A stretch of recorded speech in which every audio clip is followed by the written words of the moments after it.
Ngayong gabi sa The Veronica Chronicles. Kanin ba kayo? Boom! Panis. Isinasaad sa ating saligang batas ang karapatan ng bawat isa, anuman ang lahi, relihiyon at kasarian. Ngunit sa kabila nito, may ilang grupo pa rin daw ang nakakaranas ng diskriminasyon dahil sa kasarian o gender orientation. I've experienced discrimination like bullying. So being gay naman kasi is being normal and being expressive. Basta pumasok ako sa female na CR, nagugulat pa rin yung mga tao doon. Maingay ang panawagan ng mga miyembro ng lesbian, gay, bisexual at transgender community para sa kanilang mga karapatan. At ang tumataas na bilang ng krimen at pang-aabuso raw sa kanilang hanay ay maituturing nga bang hate crime. It's a criminal offense o isang krimen laban sa isang LGBT man siya o hindi.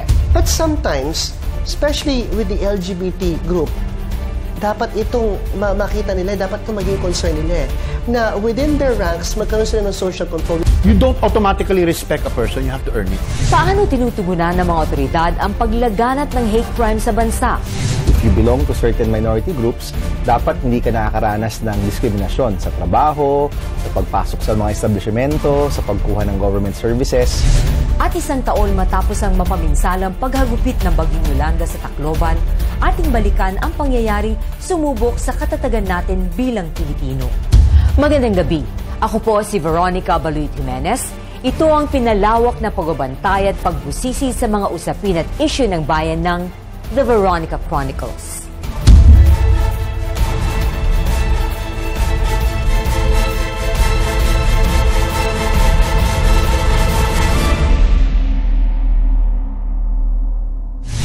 Ikalabing-isa ng Oktubre nang matagpo ang wala ng buhay ang transgender woman na si Jeffrey Jennifer Laude.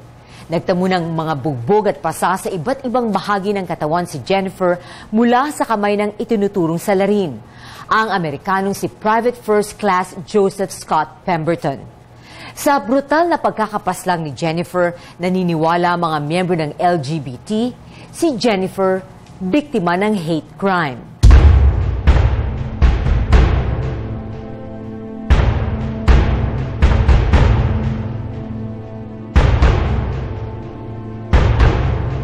Sa isang pagdinig sa Senado sa pangunguna ni Senador Miriam Defensor Santiago noong October 22, 2014, isinalaysay ng saksi at kaibigan ni Jennifer Laude na itinago sa pangalang Barbie ang mga naganap ng gabi bago natagpo ang patay si Jennifer.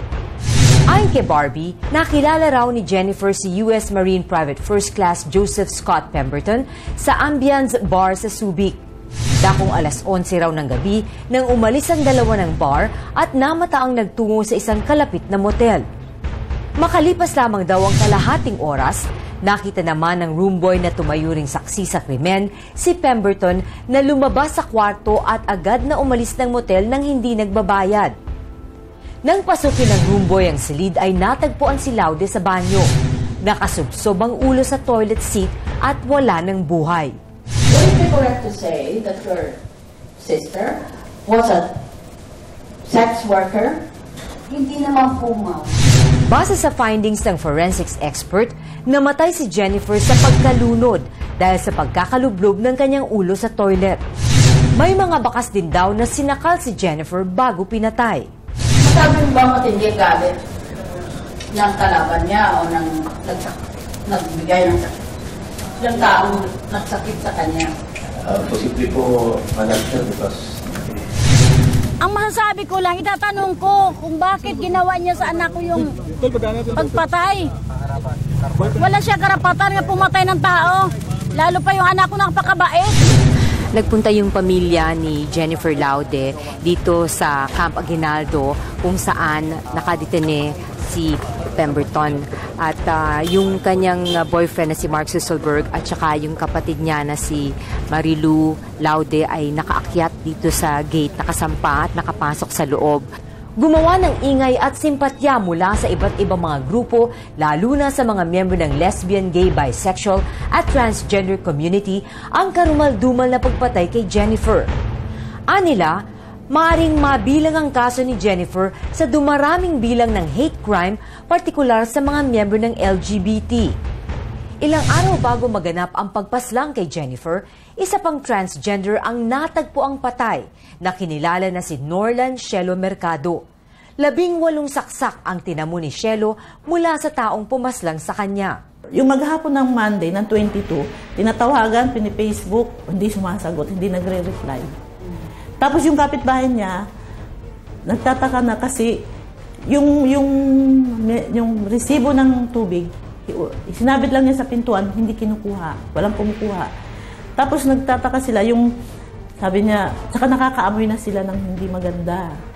Kaya ang ginawa nung kasi katulong ng kapitbahay niya, ni Shelo yun, ginawakan yung pinto, sabi niya, ay bukas, sabing gano'n.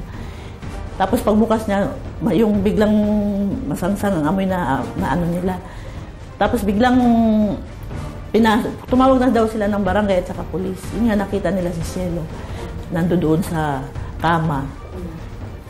Patay na. Magdadalawang araw ng patay nang matagpuan ng kanyang mga kapitbahay ang bangkay ni Shelo sa kanyang inuupahang apartment. Hindi lubos maisip ng ina ni Shelo na si Aling Luz kung bakit pinaslang ang kanyang anak. Mabait at palakaibigan daw si Shelo at wala raw silang maisip kung sino ang maaaring may kagagawan nito. Ang hindi lang namin matanggap, bakit siya ginanon? Anong dahilan? Sobra yung galit.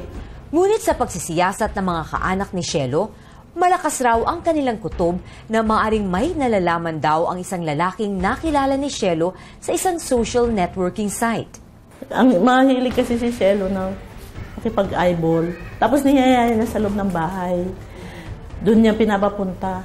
Ay naman sa mga kaibigan ni Shelo, madalas nilang pagsabihan nito na mag-ingat, lalo na sa mga hindi naman niya masyadong kilala. Lagi namin siya sinasabi, mag-ingat ka. Unang-una, mag-isa lang siya. Pangalawa, minsan sa iba-ibang lugar niya lang nakikilala. Yung mga typical na parang sa one night stand. Kilala niya, nainuwi niya, doon sila nag-inom, doon niya pinatulog, uuwi. So, lagi namin sinasabi sa kanya, mag-ingat ka. Kasi baka mamaya hindi mo na alam kung sino yung mga pinipit. Hinala nila, maaaring pagnanakaw lamang ang intensyon ng pumatay kay Shelo dahil sa ilang mahalagang bagay na nawala sa biktima. Wala kagad yung cellphone eh. Magkano yung telepono niya? Nilalap namin, nasa yung ATM niya, nasa yung pera niya. Araw ng sweldo yun. Na-withdraw niya ba? Nasa yung ATM niya? Kasi hanggang ngayon hindi namin makita yung ATM niya. Ngayon, nakaw talaga.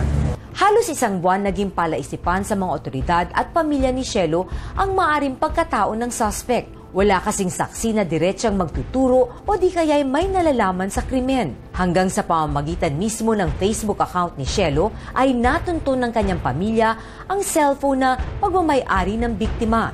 Ito ang naging susi para sa mga pulis na matukoy ang nasa likod ng krimen. Yung cellphone pala nito nakaprogram dun sa Facebook account ng biktima na kapag ginamit mo yung Facebook, pag nag-picture ka o nag-selfie, lalabas dun sa account ng biktima.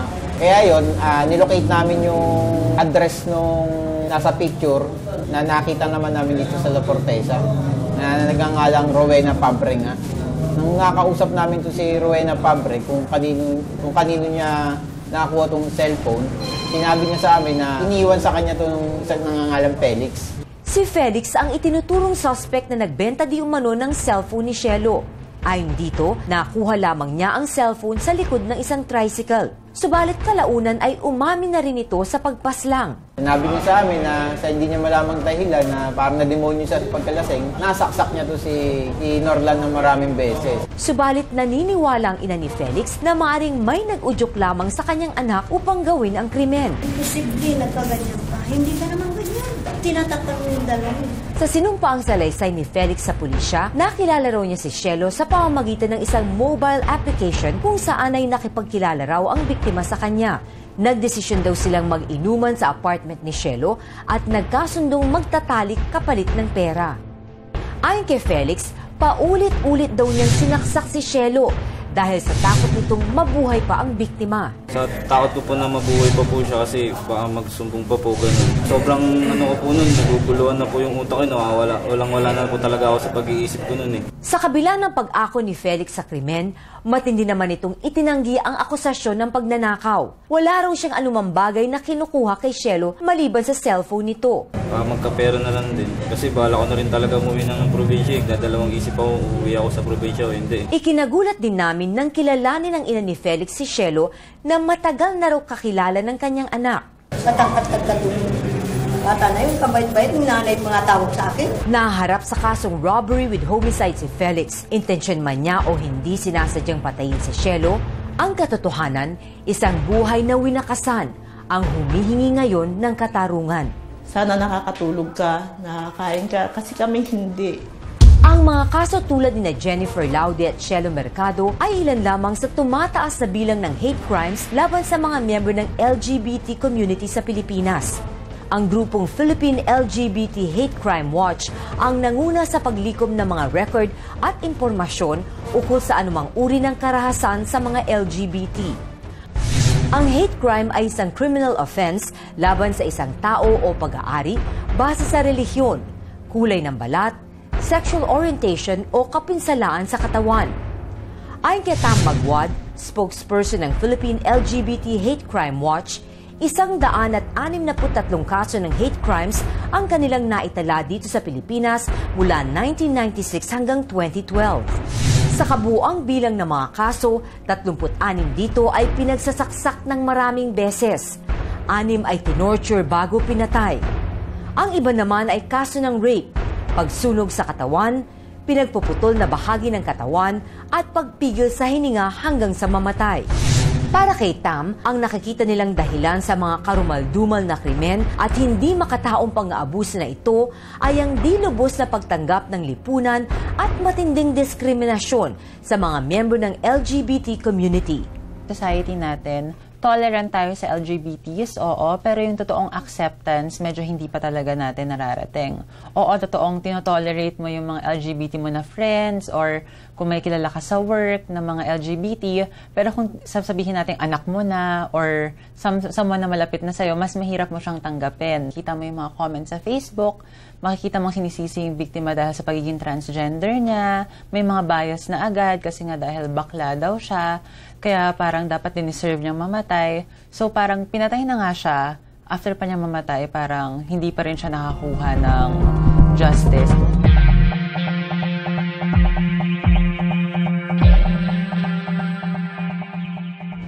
Society natin medyo really takot, pumatol, i-correct ang isang gay person dahil baka sila naman ang awayin ng society na ayaw din makialam. Dapat within the ranks, magsalita rin sila. Within the ranks, magkaroon sila ng social control. I felt that my life did not belong to me. And I wasn't living the life that I was meant to.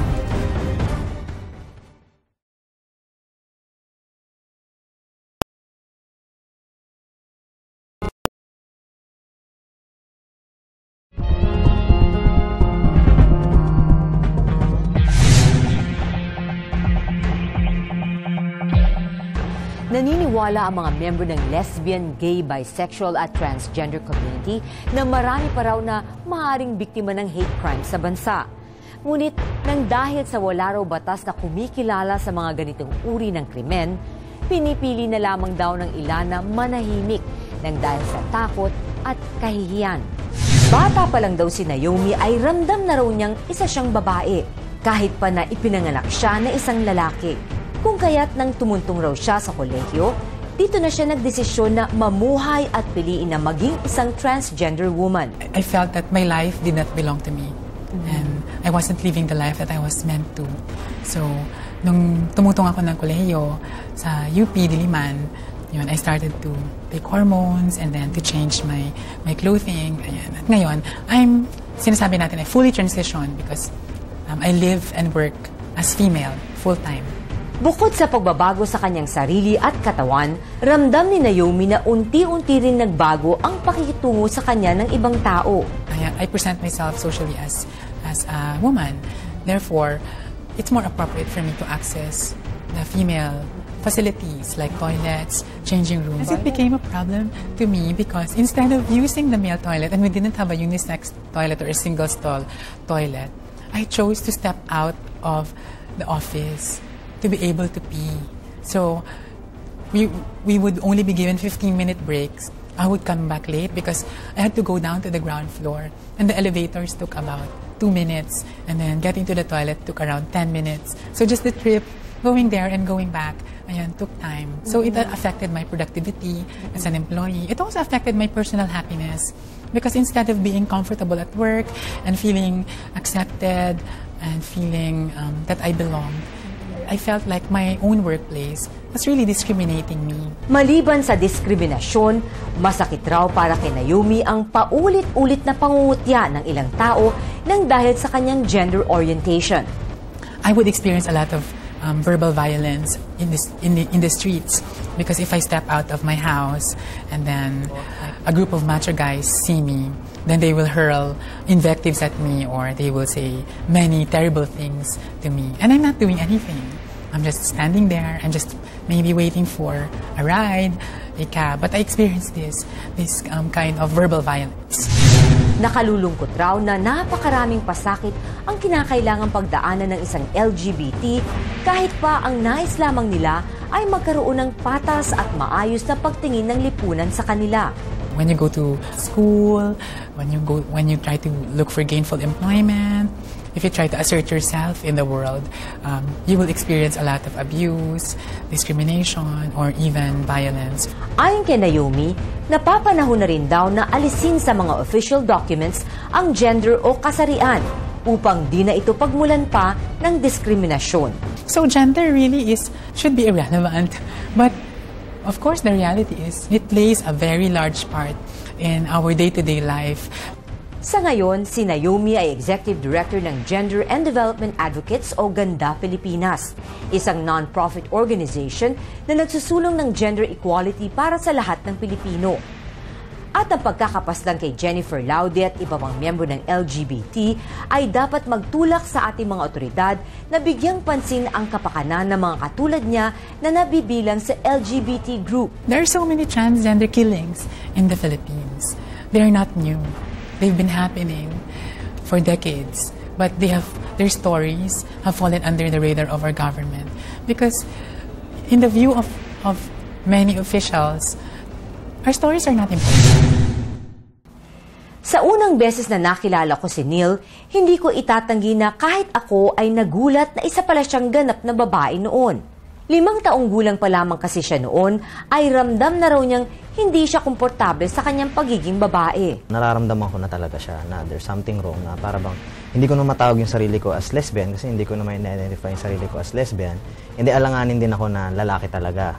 So parang andun ako sa gitna. Nung time na yun, napaka-confused ako ano ba talaga. Pero mas prefer ko sa sarili ko, lalaki talaga ako. Hanggang sa dumating sa puntong napagpasyahan na niyang magpalit ng kanyang itsura base sa kanyang gender orientation sa pamamagitan ng hormones. Ito na yung second puberty stage ko. Tubuan na ako ng mga facial hair, body hairs, ganyan. Nagiging broad na yung shoulder ko, yung mga male pictures na lumalabas, pati boses ko nagbabago na. So, mas nag-fit in na ako according sa nararamdaman ko sa loob, outside. So, hindi na ako nakaka-receive, lalo sa public, ng discrimination kasi the way ko in-identify yung sarili ko sa loob, yun din yung sa labas. So, less na yung discrimination. Nagpa-sex change ka na rin? Sa genitalia, hindi pa. Nagpa-top surgery na ako. Naging posible man ang pagbabago sa kanyang katawan, hindi maitatanggi ni Neil na hindi pa rin daw naging ganap ang pagbabago na kanyang inaasahan. Lalo na sa ilang dokumento na kanyang kailangan dahil ang ilan daw sa mga ito nananatili siya bilang isang babae. Hindi makapaniwala doon yung clerk. Hindi talaga siya makapaniwala. Ginawa niya, pinatapon niya ako sa main, sa MOA. Tapos ang nangyari, doon yung parang kung mahina ka lang tao, syempre ma-offend ka or ano. Kasi doon ako sa investigation area. Dinala mga kasama ko doon, mga mukhang kahina-hinalang mga tao, di ba? Syempre kasi yung case namin is masyadong sensitive. Baka mamaya nagpapalit ka na ng identity, di ba?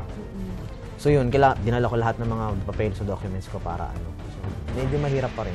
Problema din daw sa kanilang opisina ang paggamit niya ng comfort room ng mga lalaki. Isa pa yun. So, nagpaalam ako sa boss ko, pero hindi niya ako napayagan. So, CR ako sa boys, sa ibang floor. Hindi doon sa floor namin. Kasi, alam mo, mahirap naman kasi kung papasok ka sa female, hindi naman lahat doon ka-opisina mo. May ibang taong pumapasok. Di ba? Matatakot sila, mamakita nila ako doon, di ba? Tsaka, nakakahiya naman, hindi ako komportable talaga. So, lumipat ako sa ibang floor. Si Neil ay kabilang sa grupo ng mga trans man sa Pilipinas at umiikot daw sila sa iba't ibang panig ng bansa upang magbigay kaalaman at ipaunawa ang ilang sensitibong pinagdaraanan ng mga LGBT. Ang butch kasi is nasa umbrella term ng lesbian. Maraming klaseng lesbian, di ba? May butch, may soft butch, may ibang girl na girl pero lesbian. Iba-iba rin kasi yung lesbian. Hindi sila yung parang lesbian, lalaking-lalaki na. So, yun. So, nag-create kami na hindi. Iba ang transgender men. Baka meron din katulad sa inyo. Katulad na ramdaman ko before na hindi ko alam kung ano ba talaga ako. I mean, parang hindi ko ma-fit yung sarili. Ano bang tawag sa akin?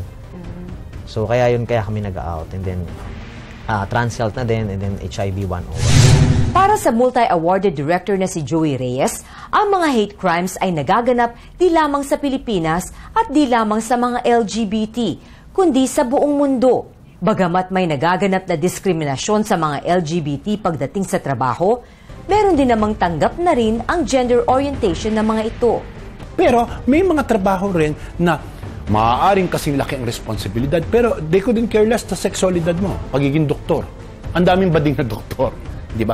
Iba naman, wala pa naman ako nakikita ng doktor na nakabihis babae, no? Na pero hindi ano 'yon, hindi policy 'yon na sa pananaw ng lipunan ay kapag doktor kang bading ay pandidirihan ka. Hindi, wala yung kinalaman. Pero may mga pag nasa bangko ka, hindi ba? May mga diskriminasyong ganyan. Pero siguro kung ikaw sa world ng fashion, ay pagtatakahan ka kung hindi ka bading.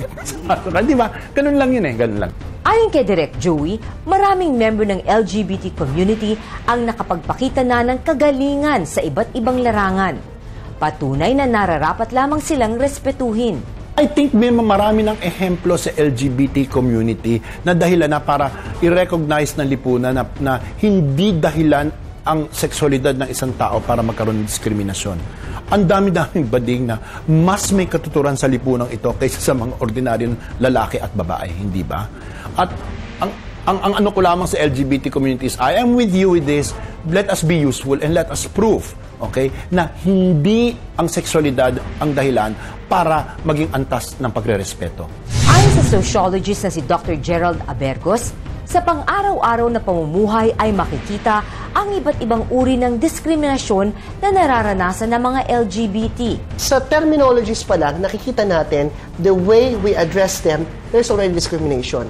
Na binibigyan mo ng pangalan, ng tawag, ang isang grupo ng tao na hindi masayang pakinggan, na hindi magandang pakinggan. Pero ayon kay Dr. Abergos, minsay nag-uugat ang diskriminasyon dahil na rin sa kawalan ng kontrol ng ilang LGBT sa kanilang pag-uugali. Ang isang tao na becomes offensive to another person, nagsasalita siya ng kung ano-ano, natawag sa term na o-okurayin, sasabi siya, iinsultuhin sa mata ng publiko at sasabihin, sorry. Okay, natatawanan natin. Nagsusorry siya after all of that na hindi naman sincere kanya sorry. Then, okay lang, bayaan mo na. The person is gay Bayaan mo na, wag mo nang patulan. Kasi pag pinatulan mo, pag nagalit ka, sabihin naman, you're discriminating the other person. Hinihikayat niya na magkaroon ng self-control ang mga LGBT para hindi rin makapanakit ng ibang tao. When an LGBT person naman ang naging offensive sa ibang tao at pinapabayaan nila, dapat within their ranks, teka muna, that's not good. You give gays and lesbians a bad name. Sang-ayon naman dito si Direk Joey. Ang kanilang mga behavior, hindi ba? Umpisahan natin yung mga tambay sa kanto na walang ginawa, kundi hindi ba?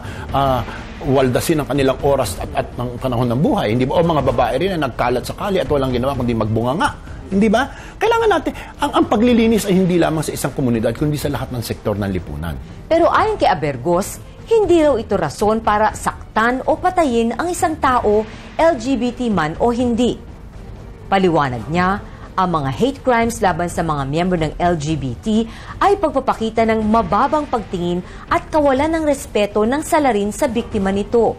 Ganun kalupit, ganun kababa ang pagtingin ng person na kumitil ng buhay doon sa tao yun dahil ang tingin niya doon is as a lesser being, is not anymore a human being, and that is like an animal na pwede niya nang patayin na ganyan. That this person who allegedly killed the other person is talagang napaka-high na status niya at itong taong to na transgender nga, LGBT, pakiramdam niya na napakababa ang tingin sa kanya. Sino nga ba ang maaaring makagawa ng mga hate crimes? Ayon sa psychiatrist na si Dr. Paul Lee, may 4 na uri ng gumagawa ng mga hate crimes. Yung reason, yung iba, ginagawa nila dahil gusto lang nilang gawin, natawag na thrill seekers. No? Meron naman yung iba, they want to do it out of revenge at gusto nilang bumante at mamimili sila ng isang grupo ng mga tao at gusto nilang gantihan. Yung iba, gagawin nila because seemingly meron silang mission na gagawin. And that's very common with discrimination of a group related to religion. Yung iba naman, they do it because internalized na sa kanila to do crime. Okay? And these are the so-called criminals or antisocial personality. May iba't ibang dahilan din daw kung bakit lumalaganap ang mga hate crimes laban sa mga transgender. Posible na dumadami dahil sa awareness din na nakikita nila na dumadami rin itong mga transgender or homosexuals na yung mga ibang tao nagiging sabihin na natin naapektuhan sila at bakit dumadami itong grupo na ito. So yung action nila would be a means or a way para ma-express nila yung galit nila. Sa kanyang pagsusuri, ipinaliwanag ni Dr. Lee ang maaring nagaganap sa kaisipan ng isang perpetrator ng hate crime laban sa mga transgender. I have to be masculine. Okay? Anything about the world that I see, okay, that is against what I internalize being masculine, I will hate it. Okay? So, very possible na, remember, he was also on alcohol, disinhibited, hindi clear yung mind niya, at nung nagawa niya yon, okay, sa akala niya, tingin ko lang babae yun. Nung nalaman niya na hindi, you know, and most likely there was an intimate relationship with the transgender. So the realization na that feeling na linoko ako, and yet I don't want to do this act kasi masculine ako. I have to do it with the opposite sex, and yet I did it with somebody, you know, that I hate to be in myself. Pero may mga paraan daw para matigil na ang mga hate crimes laban sa mga LGBT. Transgender, for instance, kung tanggap nila na hindi naman nila kagustuhan, okay, na it's partly biological, okay, then na mas matatanggap sila dahil hindi naman nila kagustuhan, hindi nila sinasadya. So mas may intindihan sila. And the more we educate the society about them, the less will be the tendency to show hostility at saka or galit sa grupong ito. Ayon kay Professor Natsi Verceles ng University of the Philippines, may pangangailangan magkaroon ng malawakang pag-intindi sa pangangailangan ng mga LGBT. So, yung mga kilala kong trans women, bata pa lang sila eh. Alam na nila na iba sila. Na feeling nila trapped sila sa katawan na mali. Na parang may disconnect between the bodies they were born with and what they feel inside. So talagang kailangan natin ng siguro palawakin at palalimin ang ating pag-iintindi sa mga taong pinipili ang kanilang sexualidad. Dahil sexuality is a choice, hindi ba? So parang respeto lamang ito sa pagpili ng isang tao sa kanyang sexualidad. Minsan daw ay nakakaramdam ng pagkamuhi ang isang suspect sa biktima dahilan upang patayin ito. Napakahalaga ang kanilang physical appearance, yung kanilang mukha, yung kanilang katawan, di ba? Ang gaganda nila. So talagang yung hinahamak talaga, dinedeface yung kanilang body. So talagang parang sense na hindi pagtanggap sa pangangatawan, nitong mga trans women. Ang babae nga na babae na biologically born female, mababa na nga ang tingin sa lipunan. What more? Ito siguro tinitignan nila, lalaki ka na nga, nagpapakababae ka pa. Di ba? So parang bakit mo piniling maging babae? Mas mababa na ang uri ng ng tao. So oo, hindi ko may kinalaman. Dahil hindi talaga matanggap na bakit nila piniling maging babae. Diin ni Professor Natsi, kailangang maintindihan ng lipunan ang pagkatao ng mga LGBT. Ang talagang pinaka-importante ay conscientization o yung pagtataas ng kumulatan ng mga tao na ito'y mga tao rin na hindi naman naiiba sa atin, na pinili lang nila maging babae, for in the case of trans women, na napanganak naman man silang lalaki ang kanilang katawan. So nila pakiramdam nila yung babae sila.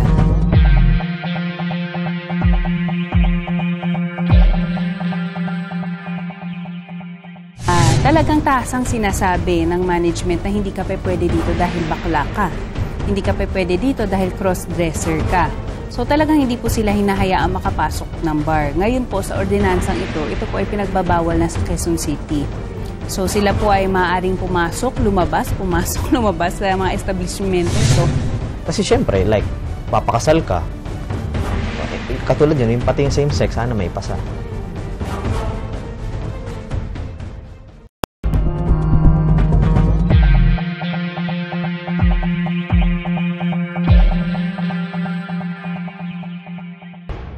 Noong 1998 nang simulang isulong sa Kamara ang panukalang batas laban sa anumang klase ng diskriminasyon o krimen base sa kasarian o sexual preference ng isang tao. Nais lamang daw kasi ng mga miyembro ng LGBT community na magkaroon ng akmang batas na kikilala para sa kanilang mga karapatan. Isa sa mga masugit na nagsusulong ng proteksyon para sa mga LGBT ay si Quezon City Councilor Mayen Huico. Anya, 2003 pa lamang ay may ordinansa na ang Quezon City laban sa diskriminasyon sa mga homosexuals, lalo na pagdating sa trabaho. Ngayon ay isinusulong nila ang mas pinalawak na bersyon nito, ang Quezon City Gender Fair Ordinance. Pinaigting at saka pinalawak ang scope ng ordinance. So kasama ang delivery of goods, accommodation, education in the workplace, health, kasama yung mga areas na yon doon sa anti-discrimination against the LGBTs na ordinance. Isa sa ipinupunto sa bagong ordinansa ang pagkakaroon ng all-gender comfort rooms sa mga establishmento. Kung iisipin mo, napaka-basic, napaka-simple lang ang paggamit ng CR, pero sa kanila, naging masalamuot itong paggamit ng CR. Dahil marami sa kanilang pinagbawalan, marami sa kanilang pinagtatawanan, kinukutsa, nabubugbog, dahil lamang sa paggamit ng CR.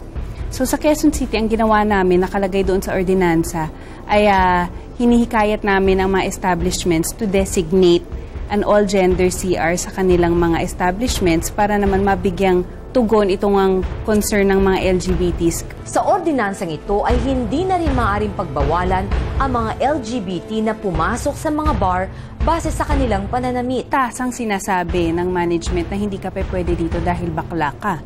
Hindi ka pwede dito dahil cross-dresser ka. So talagang hindi po sila hinahayaang makapasok ng bar. Ngayon po sa ordinansang ito po ay pinagbabawal na sa Quezon City. So sila po ay maaaring pumasok, lumabas sa mga establishmentong to.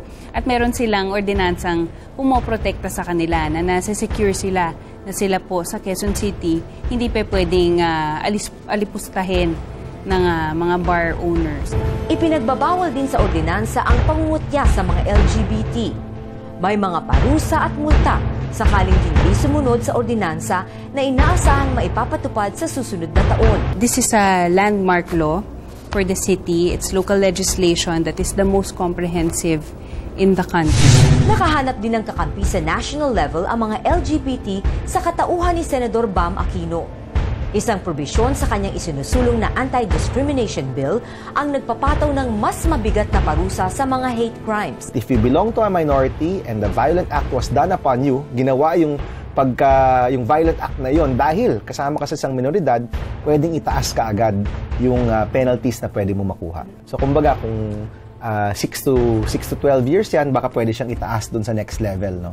And we're seriously considering proposing this legislation or this provision dun sa ating batas na anti-discrimination bill. Napapanahon na raw kasi na tigilan na ang anumang uri ng pang-aabuso at karahasan o hate crimes, lalo na sa ilang miyembro ng LGBT. Our bill is really concentrated on working in your working atmosphere, your access to government services, access to facilities, and of course ngayon yung kung may mga hate crimes na ginagawa sa'yo. Kung noon pa lamang daw ay may ganito ng batas, naiwasan na ang pagdami ng bilang ng mga krimen at pang-aabuso sa mga LGBT. Tulad na lamang ng kinahantungan ng kaso ni Teacher Ed. Walang awang pinagsasaksak ng isang lalaki sa loob mismo ng kanyang apartment si Teacher Ed hanggang sa ito ay mamatay. Kasi marami lagi siyang mga kaibigan pumupunta dyan. Sabi ko, umiwas ka sa ganyan, baka ka Ganyan, alam mo, after mga 2 months lang yun, nangyari sa kanya yung ganyan. Walang saksing nahanap ang mga otoridad. Maging ang kanyang kamag-anak ay napabayaan na rin ang kanyang kaso. Ito ang nais ipaglaban ng panukala ni Senator Aquino, ang wakasan ng anumang uri ng diskriminasyon o hate crime sa bansa. Siya raw kasi mismo nasaksihan niya kung papaano nakakaapekto ang nararanasang diskriminasyon, lalo na sa pagkatao ng isang individual. One time nakapila ako sa immigration and I was going abroad, or it was, well, obviously immigration, kaya palis ka ng bansa. At napansin ko na may mga nasa harap ako, hindi sila nakabihes, hindi naman sila mukhang hirap na hirap, pero obviously, hindi sila mukhang talagang may kaya. And napansin ko na yung immigration officers natin mas masungit sa kanila. Mas matagal yung mga tanong, mas malakas yung boses, mas heavy-handed. And at that moment, naisip ko, tama ba yun? Umaasa si Senador Bam na maipapasa ang kanyang panukalang batas sa mga unang bahagi ng susunod na taon. Subalit maliban dito, hinihiling ng ilang LGBT na isama na sa mga legal na dokumento ang pagkilala sa kanila. Nais ni Naomi na magpasa ng batas na kikilala sa mga LGBT at magbibigay ng kaukulang karapatan sa kanila. Part of efforts to ask our legislature to enact more policies and laws that would protect the rights of, for example, transgender people. By passing a gender recognition law that will recognize transgender Filipinos in the gender that they identify as. Ito rin ang nais ni Neil. So, mapalitan namin legally yung name namin. And then, mapalitan namin yung gender namin sa birth certificates namin. Kasi syempre, like, papakasal ka, katulad yun, yung pati yung same sex, sana may pasa. Kasi, I mean, dapat pantay-pantay naman sa pagmamahal, di ba? Hindi naman, papakasal kayo dahil sa genitalia nyo. Diba? So, di ba? So, and then yung mga properties, and then, dapat, katulad may dalawang partner, pareha silang same sex. Pag namatay yung isa, silang nag-ipon, iba ang makikinabang. Kunyari, namatay yung, diba? Kasi yung properties, doon pa rin mapupunta sa kamag-anak. Napaka-unfair.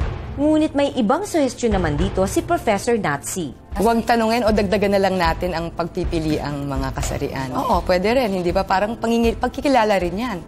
Na hindi lang dadalawa ang kasarian. Oo, magdagdag naman. Kasi baka naman mahalagang malaman din, di ba? Sa trabaho kung ano yung kasarian ng tao. That's been raised a number of times, and even other countries na very advanced na sila sa anti-discrimination laws, they're still tackling a lot of those issues, no? So wala pa rin best cases in the world regarding those pagdating sa mga legal documents. Probably pwedeng aralin yan. May mga nagsasabing masayang kasama ang mga LGBT, nakakaaliw at nakapagbibigay ng saya. Ang iba na may maipagmamalaki dahil sa natamong tagumpay at pagkilala sa iba't ibang larangan. Subalit sa kabila ng saya at pansamantalang kalayaan na kanilang nararanasan, marami pa ring miyembro ng LGBT ang nananatiling nakakulong sa paghuhusga at pang-aabuso ng ilan. Bigyan naman natin ng respeto, bigyan naman natin ng pangalagaan ang mga bading sa ngayon dahil hindi naman kami gumagawa ng anumang krimen o kami ang salot sa lipunan. Nakikita nyo naman ang pagbabago natin sa lipunan. Although maingay kami, pero ang pagiging maingay namin, ina-out lang namin, pagiging maging happy lang kayo sa although sa friends, maging makes you happy lang. Yun doon lang namin na ilalabas. Dapat kasi magiging aware ang mga homosexual, especially yung mga LGBT members. Automatically kasi na kapag hindi sila nag-ingat, may possibility mangyayari sa kanila. Lalo pat sumasama sila kung saan-saan, kung kani-kanino. Dapat maging aware sila sa pagsama kung kani-kanino. Kumbaga, ibigay nila yung tamang, kumbaga yung point na pagsama mo sa kanino, titingnan mo muna, kilatisin mo muna kung kanino ka pwedeng sumama. Tao rin kami, may damdamit, puso rin kami niyan.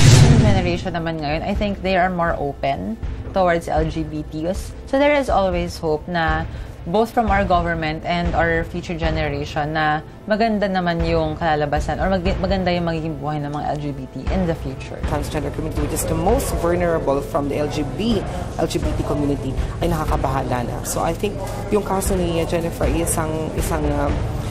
we already reached critical mass na dapat na talaga makipagdialogo sa gobyerno na ipasa na sa madaling panahon ang anti-discrimination bill na nakapending sa Congress at ang pagsulong din ng gender recognition law.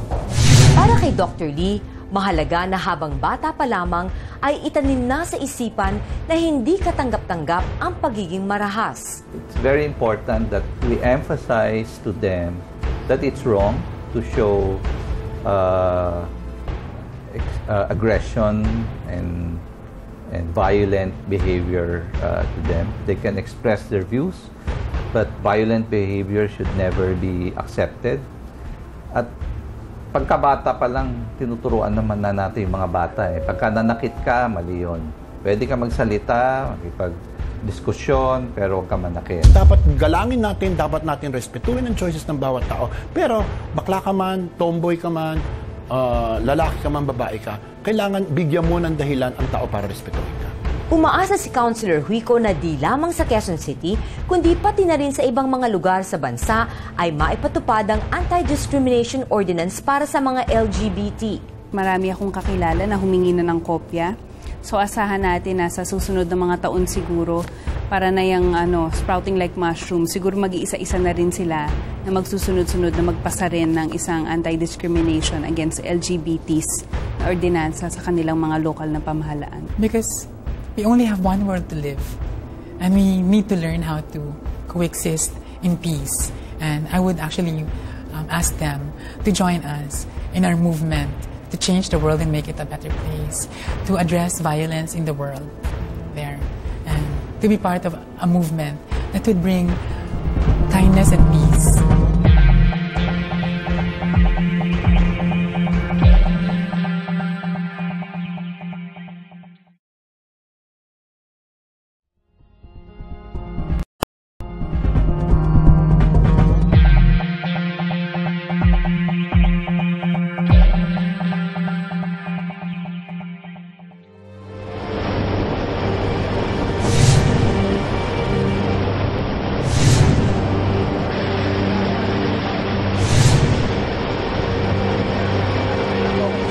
Ito ang mga tagpong nagmarka sa ating isipan, isang taon na ang nakakaraan.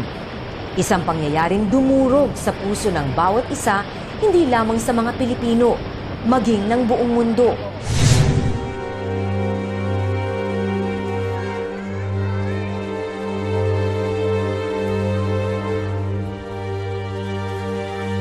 Ang mga kababayan nating winakasan ng buhay.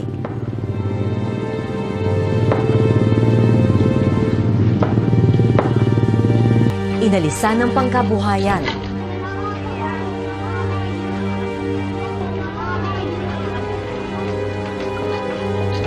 Nawalan ng mga ari-arian. At halos naubusan ng pag-asa para magpatuloy at mabuhay. This is probably one of the top 12, so the top dozen of all storms ever seen on this planet with the satellite or in person. That's how big this is. We will lose people no matter what you can do. This is almost at some point for some people on these islands an unsurvivable storm. Ilang araw pinag-aralan ng mga eksperto ang magiging galaw ng itinuturing na isa sa pinakamalakas na bagyo sa buong mundo na pinangalan ng Yolanda. Ganito katindi ang pinsala ni Yolanda. Halos mabura na sa mapa ang buong Tacloban. Halos lahat yata ng bahay dito ay winasak ng bagyo. 6 na beses itong naglandfall sa bansa at nagpakita ng kanyang lakas sa paghagupit sa mga syudad at probinsya sa Visayas. Nilamon ng mga higanting alon ang mga probinsya. Pinataob ang mga puno at gusali.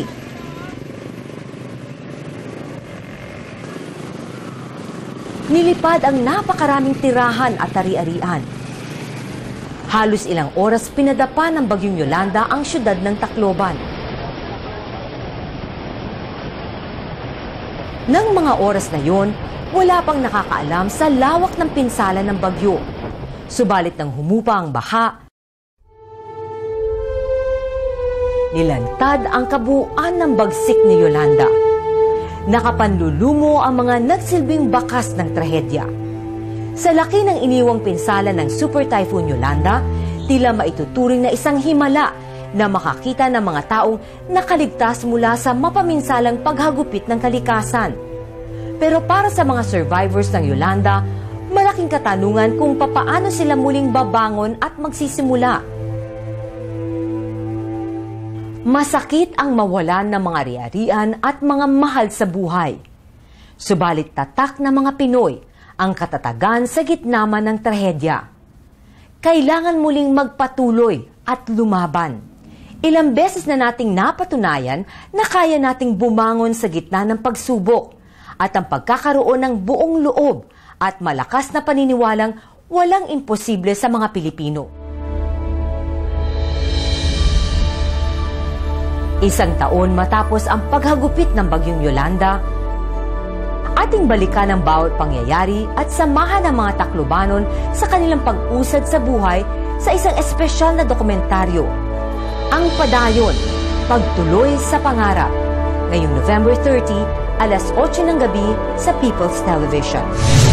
Sa mundo na puno ng pagkakaiba, wala dapat nakahihigit, nakatataas o nahihiwalay.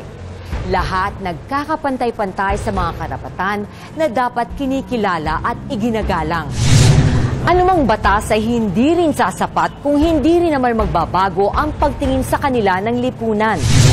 Para po sa inyong komento, mungkahi at suhestyon sa aming programa, maaari po ninyong ipadala ito sa pamamagitan ng aming Facebook at Twitter accounts. Magandang gabi. Ako po si Veronica Baloy Jimenez. Ito ang pinalawak na pagbabantay at pagbusisi sa mga usapin at isyu ng bayan ng The Veronica Chronicles.